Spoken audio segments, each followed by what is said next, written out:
Hello everyone and welcome to Pretty Good Gaming. My name is Gareth Evans. I am joined by Mr. Henry Cooper. Hello. How are you doing? I'm pretty tired. It's been a long night of E3 stuff going wake on. up, goddammit. We've got CyberPunk to talk about. Oh my god, are you not hyped? CyberPunk 2077. How CD Projekt Red essentially stole the whole show at the Microsoft conference yesterday. They were at it for like an hour and 40 minutes and nothing surpassed CyberPunk 2077. Let's start from the start. What did we get? We got a new trailer featuring some story, not a lot of gameplay at all. It was just like highly cinematic action sequence. Just showing off kind of ideas and the world and stuff. Yeah. But then there's one rather familiar face that I'm sure a lot of people would recognise towards the end. Motherfucking Keanu Reeves. Yeah, John Wick, Neo. Which one is he in Bill and Ted? Is he Ted? Yeah, Ted from Bill and Ted's. Oh, just the best film ever. So he's playing a character called Johnny Silverhand now, apparently. So he walks out on stage and introduces the release date, which is April the 16th, 2020, which is in itself going to be awesome, right? So it's less than a year out. Yeah. That's what everyone wanted. That's a callback to the original game anyway, because the tabletop game, which the video game is like based on, is Cyberpunk 2020, right? Yeah. So that's a nice little callback. It is, yeah. It's a great time to be releasing. So Johnny Silverhand is Keanu's character. Who is he? So apparently he's one of the biggest names in cyberpunk lore, a rocker boy, singer and guitarist with a cyberling and a big grudge against the Arasaka Corporation. So those of you who don't know, Cyberpunk City is filled with all these corporations. So one in particular, Arasaka, sorry if I'm butchering that, but Johnny Silverhand has got it out for them. So that's interesting. There's so much lore around him and their band. It's just, you can look up songs with lyrics and stuff, and I just think it's funny because they're not real. No one's listened to these songs, but there's so much depth. It's brilliant. There's also speculation that Johnny Silverhand himself isn't real because he does glitch in the trailer. Apparently he died way back in 2024 in the original lore, so that's a ways before 2077. So could he be some sort of hologram, some sort of projection, something like that? And you're playing as V, and at the beginning of your character creation, you can set up your childhood hero, and you can pick older Johnny Silverhand as that. So that might be why he shows up. If you pick him, he's someone you aspire to be. He's your role model, but obviously he died ages ago, so maybe you're seeing holograms of him or whatever. Yeah. Anyway, so that was what happened, right? There's a lot to unpack there in itself. But in addition to that, we want to talk specifically about CD Projekt Red and how awesome they are. I mean, we say it all the time, and we make critical videos about a lot of corporations in the industry, and a lot of energy is used up in criticizing things in the industry. But we here at PGG, we like to hold up the good companies for doing the right thing and setting an example for the rest of the industry, and that's what this video is, right? Because again, CD Projekt Red have come out with an example of why I think personally they are paving the way for the other companies and how they should be behaving, how they should be treating their customers, right? This stems from a secret link that was in the collector's edition of the game. There was an SSH something, which is secure kind of technical stuff that goes straight over my head. Yeah, I saw if I could access it myself, but I couldn't. But anyway, Redditors were there to help us out, and they got access to the SSH, which was like a secret message from CD Projekt Red to the customers and to us. A message about what's happening with E3 and the early access that the journalists are getting to watch the gameplay this year, just like they did last year before everyone else, and also some sentiments around the collector's edition and pre-ordering and stuff. So let's have a look at this in detail, and I'll tell you exactly why I think they've done awesome here. So I'll read through it. Finally, after months of preparation, we can share with you two big things that we've been hard at work on: CyberPunk 2077's cinematic story trailer and a brand new gameplay demo. Yes, we know for now the demo was only available to the lucky ones who managed to get tickets to E3, and the rest of you will have to wait until Gamescom or the public dev Q&A unveiling stream at PAX in August. Yeah, we can already feel you bashing you're going to give us online. So obviously we got to see the cinematic trailer. You haven't seen the gameplay demo, and that's what they're keeping from us, right? And then they're anticipating our frustrations here, and they're asking the question, why are you not treating us fair? Why is the gameplay not being released right away? And they're asking these questions so that they can address it, and this is what not enough companies do in the industry. They don't address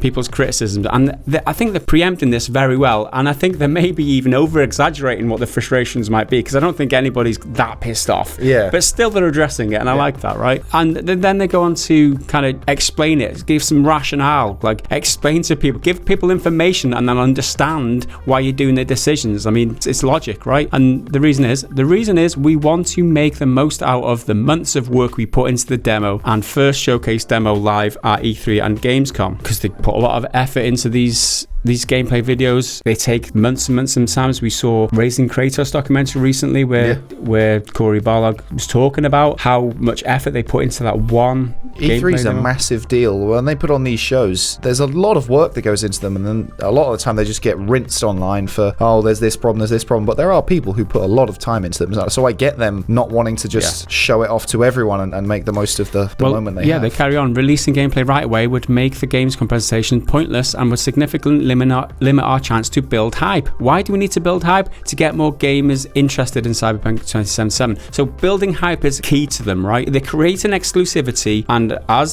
they do that, they're generating anticipation, they're building hype, and that's how it works, right? It's this concept of you make something exclusive, you build anticipation, and you build hype, you build excitement. That is key to a lot of why people pre-order, and load of marketing techniques there, right? So why do they want to build hype? Well, they term it like this: to get more gamers interested and hopefully convince them to give it a go, we're putting our hearts and souls into making Cyberpunk a great game, and would like as many gamers as possible to find out, experience an amazing story. Also, hype can turn into sales, and this is important, but we're not a charity, and good sales allow us to grow and take creative risks and deliver new great games for you to enjoy. So essentially, the way that they put this is that because we're doing this, building this hype from making this exclusive gameplay for now, we'll probably sell more games for it, we'll get more people interested in it, we'll be better off as a business afterwards, so we can make more great games for you to enjoy afterwards. They're turning it all back around, and they're giving the customer the benefit of all of this. And they explain to people, this is the positive result that you will get personally. If you just be patient for a little bit, it'll be better for you in the long run. You'll wait for this one game, but then after that, you'll get extra good games, more good games in the future. And they're terming it in our terms, like they're saying, like, it's not just us that's going to benefit from it, you're going to benefit from it because you're going to be getting great games. And I like that. It's just great. So they go on, and let's not forget about the more super important announcement, the release date. Less than a year from now, April 16th, 2020, you'll be able to sink your teeth in Cyberpunk 2077. And then they go on to talk about the 2 editions of the game. Now, as you probably noticed, they say, we prepared 2 editions of the game. Why only 2? Because like Ubisoft might have 5 or 6 or 7 editions. Gold edition, Standard Edition, Ultimate Edition, Platinum Edition, all sorts of bullshit. Same with Activision and all them. And you need a chart to figure out what's what. Yeah, and they address that right here. Why only 2? Because when we pre-order ourselves, we don't like to go to Wikipedia to compare content.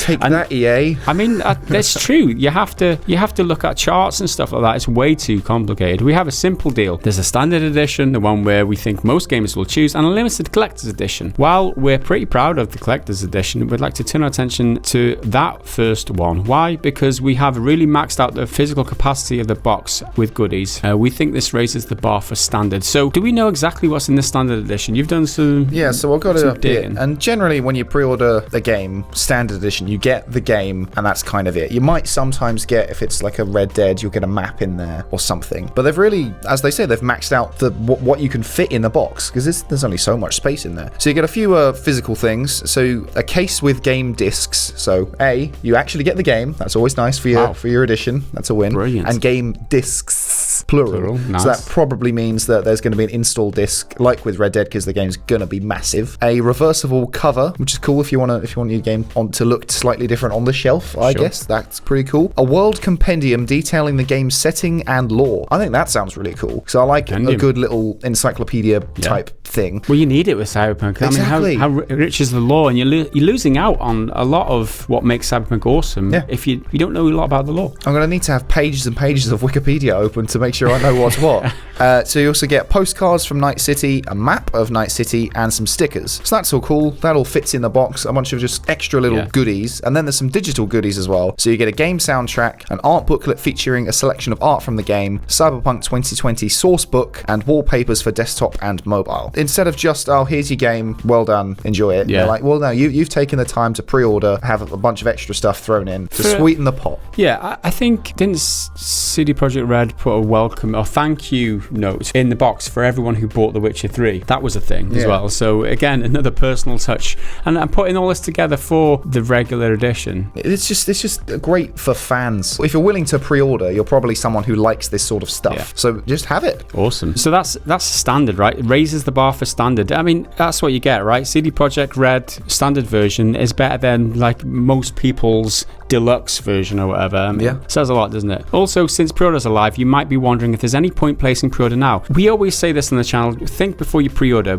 I don't ever say never pre-order, because never is such a it's permanent, isn't it? Yeah, I mean, you should never say never about these things, but only pre-order very carefully, very select games, and only if you've put your research in, right? Only if you want to support the publisher or developer. And they carry on. Yes, if you want to give us some extra support, pre-orders help us build anticipation. So what they're saying is, if you want to support us, you can pre-order now. Is this because the question is like, why pre-order? A lot of people, especially on YouTube and around YouTube communities and stuff like that, they say you should never pre-order. It's stupid. You're ruining the industry. This and that. You're letting them get away with murder. Yes, in most cases, when you're talking about Activision, talking about developers who might not finish their games because they've got there's so many bad things that can happen when you pre-order. You should do it very, very scarcely. But CD Projekt Red, if you want to support us, you can do it. They also provide another reason. Pre-orders help us build anticipation. The more copies you pre-order, the more likely it is for us to get retail, both digital and physical, behind the game. Therefore, if you like what you see, we appreciate you voting yes. This, I don't know, it doesn't really make a lot of sense for me. It's one of the biggest, most talked about games. Retail are going to be behind you anyway, I think. Yeah, this is the only question mark. It's like, this Cyberpunk 2077 you're talking about here. Like, nobody's not going to be behind you in terms of physical and digital retailers. Everyone's going to want to have your game in there. It's the most hyped thing in the industry right now. Just have a look at the reactions around the trailer. Exactly. I get that they're trying to say like, oh well, the more you pre-order, we can then go and tell like our investors and shareholders and that sort of stuff. Sure. The business side of it, they can put a number to it. Yeah, it helps them. And what this doesn't do is, like earlier, they put it in our terms what our benefits would be. Our benefits will be we'll get great games in the future if we just allow them the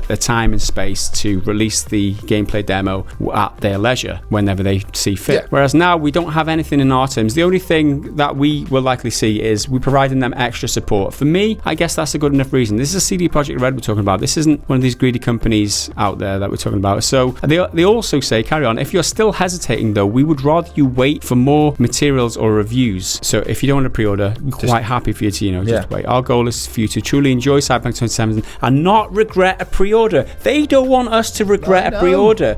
It's hard to read because part of me is just, I don't believe it.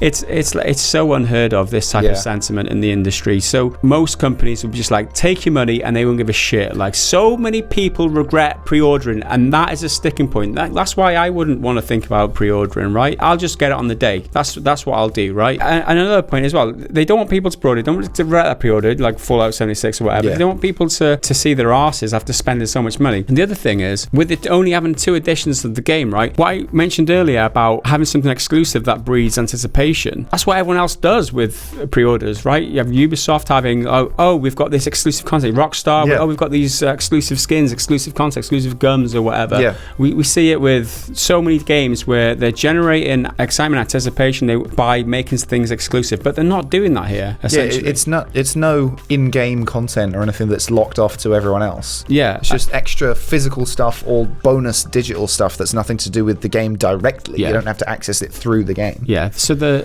making these decisions with us at heart, I feel. This is why CD Projekt, Cyberpunk is going to be awesome anyway, but this is why CD Projekt are my favorite company in the industry. They're a AAA developer, publisher, making games like an indie developer. They're like a sheep in wolf's clothing, if you like. Do you know what I mean? They're like the opposite of what you'd expect. I love that they're not trying to guilt anyone into pre-ordering as well, because a lot of the time when people are like, the pre-orders help us, they as a company, if you want to support the company, do it. But they're like, do it if you want to, but we're not going to pressure you to. If you don't want to and you want to wait for reviews, that's fine. We're not going to make you feel bad about it. Make you less of a fan if you don't. Pre-ordering gives us some extra support, essentially. It's good for them. Obviously, it's good for them because they've got the figures behind and they can go to investors. There's so many pre-orders we've got. This, it gives them stability as a company. It doesn't give us any advantages whatsoever. And they're not trying to sell those advantages by giving you extra content in game and any of that like nonsense that other companies do. But they're just being honest with it, and they're addressing your concerns photos while you're having them, before you're having them, and they're trying to. This was all in a secret message, and I think it's awesome the way that they're kind of addressing it all, but not really,